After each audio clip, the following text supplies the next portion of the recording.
झांसी। कांग्रेस के पूर्व राष्ट्रीय अध्यक्ष राहुल गांधी एवं समाजवादी पार्टी के राष्ट्रीय अध्यक्ष अखिलेश यादव मंगलवार को क्राफ्ट मेला मैदान में इंडिया गठबंधन के प्रत्याशी प्रदीप जैन आदित्य के समर्थन में जनसभा को संबोधित कर रहे थे। अखिलेश यादव ने कहा कि भाजपा ने डिफेंस कॉरिडोर के नाम पर धोखा दिया है। बीजेपी के नेता कह रहे थे कि यहां पर बम और मिसाइल बनाएंगे, जबकि सुतली वाला बम भी यहां नहीं बनाया गया। वहीं कांग्रेस के पूर्व राष्ट्रीय अध्यक्ष राहुल गांधी ने कहा कि सरकार अदानी जैसे लोगों को जमीन दे रही है और कुछ किया नहीं। उन्होंने कहा कि सरकार ने रेलवे एयरपोर्ट का निजीकरण कर दिया, 22 अरबपतियों का 16 लाख करोड़ रुपए कर्ज माफ कर दिया, जबकि यूपीए की सरकार ने किसानों 72,000 करोड़ रुपए कर्ज माफ किया था, 7,000 करोड़ का बुंदेलखंड पैकेज दिया था। उन्होंने कहा कि सरकार ने जितना अरबपतियों का कर्ज माफ किया है उतना ही पैसा गरीबों के बैंक अकाउंट में डालेंगी। 4 जून के बाद केंद्र में सरकार बनते ही मनरेगा की मजदूरी बढ़ाकर 400 रुपये रोजाना कर देंगे। आशा आंगनबाड़ी कार्यकर्ताओं की आमदनी दोगुनी करेंगे। प्रधानमंत्री जी जो आज मुफ्त अनाज बांटते हैं वह यूपीए की भोजन का अधिकार योजना थी। सरकार बनी तो भाजपा से ज्यादा और अच्छा गेहूं चावल देंगे। उन्होंने जनता से कहा कि आप लोग पंजे पर थकाथक बटन दबाकर इंडिया गठबंधन कांग्रेस प्रत्याशी प्रदीप जैन आदित्य को विजयी बनाएं। न्यूज महानगर से इसरार अहमद की रिपोर्ट। हो जाएगी और अब वैक्सीन की कंपनी वाले कह रहे हैं कि हम अपनी वैक्सीन वापस ले लेंगे। एक शहीद के परिवार की रक्षा होगी, दूसरे शहीद के परिवार की रक्षा नहीं होगी। ये हमें नहीं चाहिए। अग्निवीर योजना को फाड़ के डस्टबिन में फेंकने जा रहे हैं। भाई और बहनों, ये योजना हिंदुस्तान की सेना को नहीं चाहिए। ये योजना नरेंद्र मोदी जी ने अदानी जी की मदद करने के लिए बनाई है। भाई और बहनों, यहाँ डिफेंस कॉरिडोर के लिए जमीन ली गई। आपको वायदा किया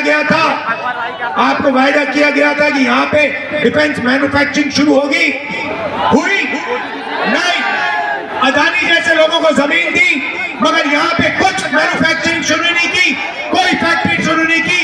आपका यहाँ पे नरेंद्र मोदी ने, अमित शाह ने बेवकूफ बनाया है। ये सच्चाई है भाई और बहनों। टेम्पो लिए घूम रहे हैं सारे बीजेपी के लोग।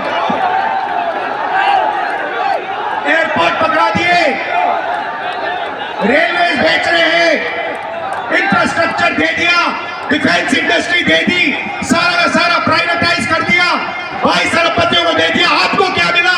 हिंदुस्तान के युवाओं को क्या मिला? मुझे अच्छा बताओ। इसीलिए भाई और बहनों, यहाँ पे हमारे कैंडिडेट्स को भारी बहुमत से दबा कर आप जिताइए।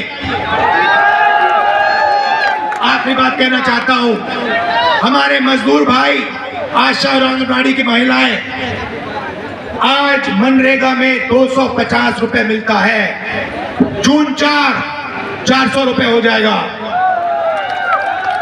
आशा और आंगनबाड़ी महिलाओं को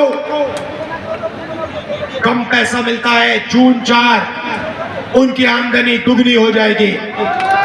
और भाइयों बहनों, आखिरी बात, ये नरेंद्र मोदी जो अनाज बांटते हैं, फ्री में चावल बांटते हैं, ये स्कीम कांग्रेस पार्टी का, यूपीए का स्कीम था।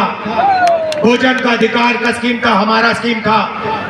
भाइयों और बहनों, हमारी सरकार आएगी तो आपको बेहतरीन चावल और अनाज हम बांटेंगे। इनसे ज्यादा बांटेंगे, इनसे अच्छा बांटेंगे।